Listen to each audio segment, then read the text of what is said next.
आलात का? हा आलात? फोन बघा की जरा, मी कधीपासून फोन करते. उशिरा येणार होता तर एखादा मेसेज करून कळवायचा ना. धनू काय झालं तुला? हे बघ मी घरात आत्ता आलोय हा, आणि आधीच माझं डोकं शांत नाहीये. तू का उगाच चिडचिड करतेस? एक मिनिट, तुझा उपासच सोडायचा आहे ना? उपासच सोडायचा आहे ना? ए पाणी दे. अगं दे ना पाणी. हे घे, पी.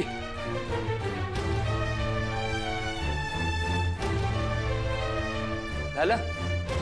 चला आता जेवण वाढा. कुठं? मला मगापासून इतका त्रास देऊन मी तुम्हाला असं सोडण्याचं वाटतंय बरं तुम्हाला? अजिबात नाही. आज तुम्हाला जेवण नाही. काय?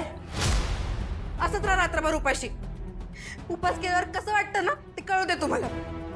ए अगं काय बोलतेस तू? त्याचं घर आहे आणि तोच उपाशी राहील वय, आणि तू खा. वागवा असली बायको असते का कुठं? तो त्याच्या घरात उपाशी राहील ना असं मी होऊच देणार नाही.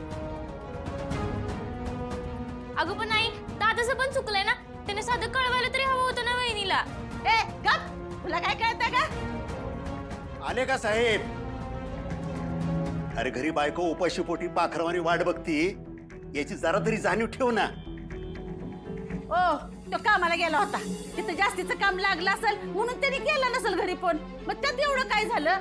अहो ही का नाही, ही त्याला जिमला म्हणते की उपाशी राहा म्हणून. आता तिला समजून सांगा ना हो तुम्ही.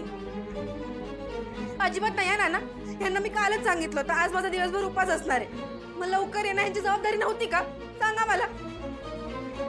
दुसरं कोणीतरी स्वतःसाठी उपाशी असेल ना तेव्हा कसं वाटतं यांना कळायला नको का?